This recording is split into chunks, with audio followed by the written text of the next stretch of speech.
É bem interessante as peças que o inconsciente prega, ou a influência que ele tem sobre as nossas escolhas, mesmo que não percebamos. Tá?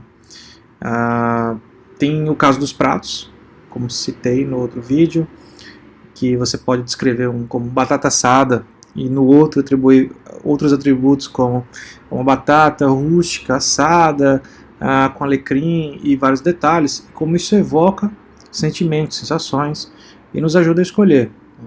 E quando tomamos essa decisão de dizer eu quero esse, né, que está me invocando, atribuindo várias relações lá no meu cérebro, está me dando água na boca,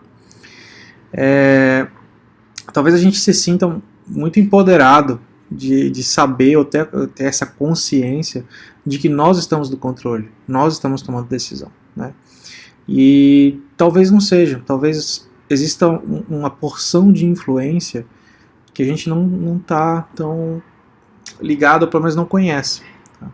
Se você está num estado de repouso, nos seus músculos, né? Você está deitado e você resolve de uma hora para outra fazer um exercício e for se exercitar, no que você entra num ritmo de exercício aeróbico, o teu corpo gasta energia cerca de 100 vezes mais do que você estivesse deitado, com a energia que seus músculos precisam quando você está correndo em alta velocidade. Mas se você... e agora, quando estamos pensando, quando estamos fazendo uma atividade como essa, eu estou gastando energia nesse momento. Se eu for para uma atividade como desenhar um projeto e me concentrar e me esforçar, né, e até pesar na cabeça de tanto que eu estou me concentrando, me esforçando mentalmente, a energia ela aumenta 1%. Né? Mas não é que é pouca, é porque sem a gente perceber, nosso cérebro está queimando energia o tempo todo. E a parte inconsciente, que praticamente cobra a maior parte do cérebro, ela gasta muito mais energia do que a parte consciente. Quando eu digo que vou me esforçar, né, em algo e me concentrar bastante, eu estou fazendo um esforço da parte consciente.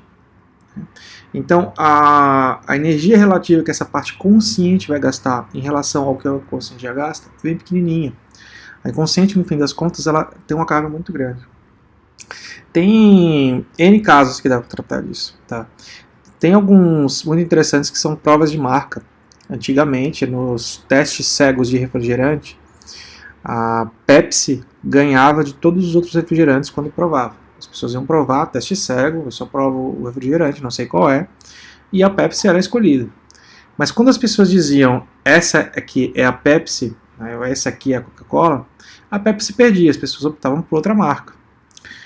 Porque o fator marca, essa variável a mais, igual a variável que entra quando eu falei de tabelas, tal, ela entra como influência no nosso poder de decisão.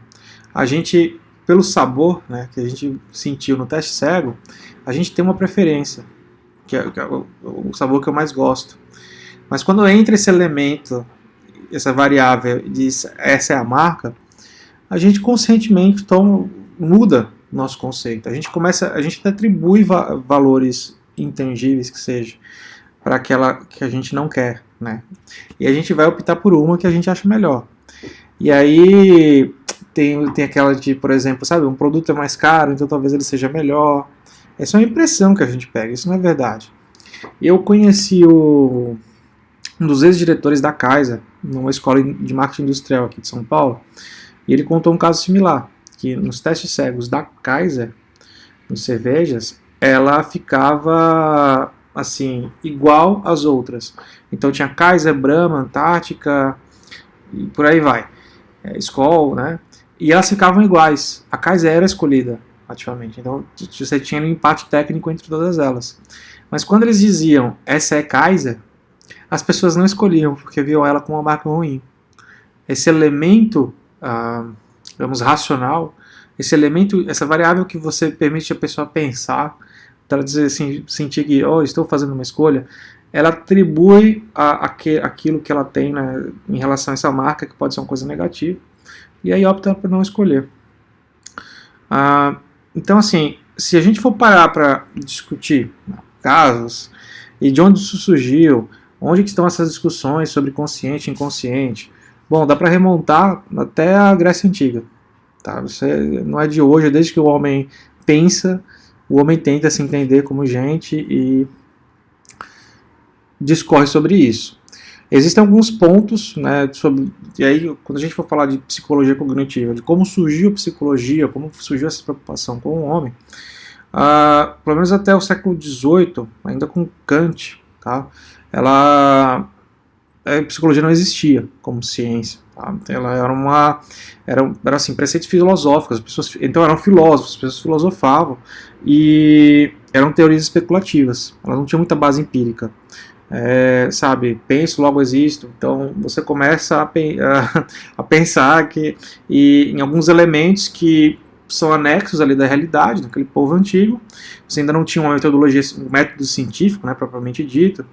E é muito interessante, eu citei o Kant, né, porque num dos enunciados filosóficos dele tem um que eu anotei aqui, nós construímos ativamente uma imagem do mundo e não apenas documentamos eventos objetivos. Nossa percepção não baseia-se apenas no que existe, mas de alguma forma é criada e restringida pelos aspectos gerais da mente. Bom, hoje, na psicologia moderna, né, as pessoas não se limitam a essa visão de, olha, o consciente tem uma influência, então estamos sendo influenciados. Porque existem alguns vieses de desejos, de necessidades, convicções, de escolhas, como citado, e experiências passadas, que pode ser no caso com a marca. Tive uma experiência ruim com a marca, isso me marcou, e isso influencia a minha escolha. Então, se eu tive uma experiência ruim com a Kaiser, né, ou tive uma experiência ruim com a Pepsi, eu posso adorar aquilo. Né, é a minha primeira escolha, como produto. Pensar é um produto maravilhoso para mim, como sabor é a primeira escolha. Mas o fator experiência, ele conta positivamente ou negativamente na hora que eu faço uma escolha racional. No momento que isso deixa de contar tanto para os meus sentidos, para um mapeamento natural de um elemento que eu uso sem perceber, né, ou de um produto que desaparece no meu dia a dia, mas quando se torna um fator racional, quando eu preciso escolher entre coisas tangíveis. Né, e esse fator de intangibilidade, a influência, ele é muito forte. Posso perguntar, qual é o refrigerante que vende felicidade? Essa é muito fácil de acertar. Né? Então a gente tem um refrigerante que passa a imagem de felicidade pra gente. É um atributo intangível. Até porque quando ele vai fazer propaganda desse refrigerante, é a família se servindo, né? Tem Natal, tem o ursinho polar, o Papai Noel, e é sempre muita alegria. Então assim, até num sentido histórico, depois disso como foi tratado, tem no século XIX, já passando um pouquinho, tem o Weber. O Weber ele fazia alguns experimentos que ele tentava identificar como a gente percebia as variações das coisas, ou se isso era possível. Né? Então, qual é o mínimo que eu, como ser humano, consigo perceber, por exemplo, em relação a peso? Então ele me dava um objeto de 5 gramas, vou segurar aqui na minha mão, ele dava para alguém lá, e no outro davam, por exemplo, de 10 gramas. Aí a pessoa percebia, olha, esse aqui é mais pesado, assim no feeling, sabe? Aí ele percebeu, 5 gramas as pessoas percebem que tem uma diferença. Aí ele colocava um de 6 gramas para ficar uma diferença de 1 grama. E ia vendo se a pessoa conseguia perceber que aquele era mais pesado. Então, através desse feeling, ele tentava identificar se as pessoas percebiam nuances, diferenças em objetos, diferenças no mundo. Né? Apesar disso não ser uma ciência exata, fica muito no eu acho, né? Porque algumas pessoas podem perceber, outras não. Né? Isso varia de pessoa a pessoa, sensibilidade do tato, talvez. Ele abriu um caminho que é de que era possível você formular experimentos para tentar entender o ser humano. Né? Isso aí de uma forma mais oficial, a gente está no século XIX já. E mais tarde tem o William Carpenter, que ele colocou assim essa questão da mente, né, racional, do consciente e o inconsciente, que eram como 2 trilhos de trem, né, indo paralelo, e que daí um influenciava o outro. Hoje já na psicologia moderna, a gente não entende como 2 trilhos de trem, mas mais como 2 sistemas super complexos, interligados, em que trocam informações e um influencia o outro. Né? Nesse caso, o inconsciente influenciando muito mais o consciente do que o contrário. Quando você evolui desse pensamento até de 2 trilhos para 2 sistemas, né? Hoje ainda mais pelo impacto que a gente tem já tratando agora de era da informação, com a tecnologia, hoje mesmo, na atualidade, todas as áreas estão sendo impactadas pela tecnologia, e isso não deixa de ser assim também, né? Tudo que envolve humanidades, tudo que envolve psicologia, relações humanas, quando entra no digital, ele é impactado, até porque ele muda a forma como a gente consome as coisas, ele muda a forma como a gente se comporta, né? Antes de 2006 ninguém ficava enfiado com a cara no celular. Hoje com o smartphone a gente anda na rua assim, né? Tira o telefone 200 vezes do bolso, nem percebe. Então a forma como a gente vive está sendo impactada. Isso não tende a melhorar tanto, tá? Isso até porque surgirão outras interfaces. A gente está falando agora de interfaces conversacionais, né? Agora eu converso com a Alexa toca uma música para mim, o Cortana, eu não tenho mais trabalho ou Siri, né? Eu não tenho mais trabalho de ter muito. Isso aí vai evoluir, tá? E depois do William Capital você tem o Peirce, né? E o Peirce, ele era tipo uma criança prodígio e ficou bem famoso por umas loucuras, né? Por exemplo, ele fez um experimento que era assim, alguém tinha roubado ele, agora eu não me lembro exatamente o que roubaram, se foi um relógio, uma coisa assim, mas tinha algumas pessoas no ambiente, e ele enfileirou as pessoas, e ele tentou, ele com um experimento da mente, né, tentou ser adivinhar quem era, né? E no final das contas, ele meio que ele achou esse relógio dele à venda numa loja de penhores, perguntou pro rapaz como que era a pessoa que vendeu, e o cara descreveu alguém parecido com a pessoa que ele tinha acusado. Então ele supôs que a mente tinha algum poder, né, que existia algum lance de intuição, né, que ele não sabia muito bem quem era. O Peirce que eu falo é o Charles Peirce, tá? Charles Sanders Peirce. Ele é Charles Sanders Peirce. Ele é super famoso na área de semiótica, ele será discutido aqui. Tá? Mas, assim, historicamente, foi um dos caras que abriu portas para isso, para entender. Agora, eu citei esse fato específico para falar de como o desenvolvimento da psicologia moderna ele foi mudando essa visão de como a gente entende as coisas, como a gente lê as coisas. Tá?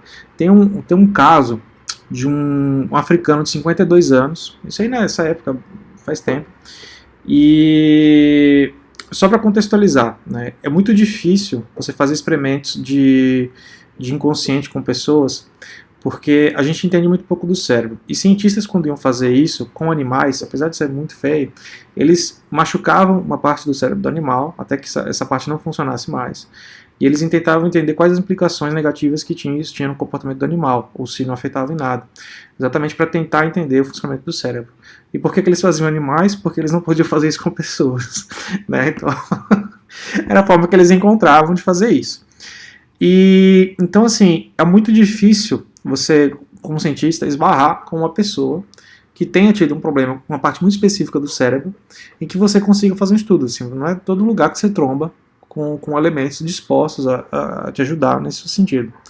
Mas teve um caso de um africano, né, nesse caso, o Leonardo trata no livro do Subliminar, é muito interessante, e ele teve um derrame na parte traseira do cérebro. Essa parte aqui de trás da cabeça, ela é responsável pela visão. Ela fica bem aqui atrás da cabeça, tá? Eu não consigo mostrar aqui. Fica bem aqui atrás. É responsável por como a gente interpreta a visão. E ele teve derrame de um dos lados. Ele ficou completamente cego de um olho e o outro não enxergava. Aí foi às pressas para o hospital. E depois de um tempo, ele teve complicações e o derrame atingiu o outro lado, né? E ele ficou cego dos dois olhos. E os cientistas fizeram vários testes com ele para ver se ele não enxergava formas, luzes, porque quando você tem uma lesão cerebral, por exemplo, causa uma cegueira, você pode ter níveis diferentes de cegueira. Então você pode enxergar, de repente, luzes, você pode enxergar formas, movimentos, você não vê tudo escuro, necessariamente. Mas testaram aí várias coisas e ele via tudo escuro mesmo, ele não enxergava nada. Testaram luz muito forte, movimentos, formas, várias coisas. Daí, convenceram ele, né, de participar de outros experimentos, e um deles muito legal foi assim. Colocaram ele na cadeira, né, colocaram uma tela na frente dele, e ele sem enxergar completamente nada, e eles iam mostrando nessa tela da frente rostos de pessoas. E os rostos estavam ou felizes ou bravos. E ele tinha que adivinhar, né? Ele tinha que dizer se esses rostos eram felizes ou bravos. Mas ele não enxergava nada. Mas ele estava ali de frente para a tela e começaram a colocar. Aí colocavam o rosto e esse tá ok. Ele dizia feliz, o outro, tá bravo. E foi muito interessante porque ele teve um acerto de quase 70% de se os rostos estavam felizes ou bravos. Tá? Aí você vai dizer, bom, pode ser uma probabilidade. Sim, pode ser uma questão estatística fora da curva, só que tem uma questão. Isso ajudou bastante a entender, compreender a questão do cérebro, porque é o seguinte, apesar, a lesão dele não foi no olho, o olho dele estava perfeito. O olho dele ainda capturava a luz. Ele não enxergava porque ele teve uma lesão no cérebro, na região em que ele interpreta as imagens. Entende? Então o olho dele ainda estava captando as imagens. Só que elas estavam sendo interpretadas pelo subconsciente dele, ou inconsciente. Tá? Então, é muito interessante como ele estava cego por causa de uma questão cerebral, mas o olho dele continuava captando. Para onde foi essa informação? Não faço a menor ideia. Mas ele conseguia acertar, intuitivamente. Né? Na intuição, né? Aí, não, é porque ele tem poderes mágicos, né? Igual o Pierce lá, que adivinhou tudo. Não, mas é uma questão de o inconsciente trabalhando com relações e informações sem que a gente perceba. Teve um outro caso que fizeram um corredor, né? Tinha um corredor grande e colocaram vários objetos de obstáculo, né? Para ver se ele conseguia passar sem bater nas coisas. Se ele ia ter a intuição de quando estivesse perto de um objeto, ele desviasse. Tiveram que convencer ele, porque não estava muito afim da ideia de trombar com alguma coisa e tropeçar. Mas ele topou e fez. E ele desviou de todos. Ele conseguiu desviar de todos os objetos, sem enxergar nada. Tá? Porque ele chegava perto do objeto, ele sentia que tinha alguma coisa e ele desviava. Pela sensação, ele tinha um feeling, despertava nele um feeling, que ele não sabia o que era no momento. Isso impressionou todo mundo, obviamente, e ele não enxergava nada.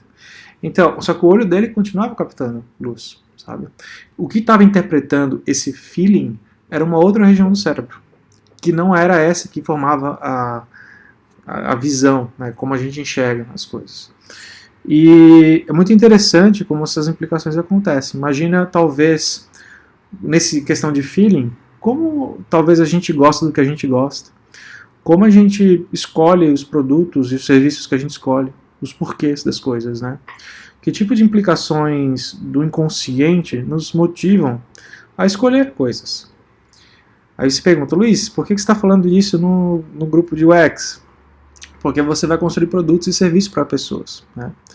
E provavelmente as suas ações, elas serão alvo de julgamento de pessoas influenciadas pelo subconsciente, pelo inconsciente delas, né?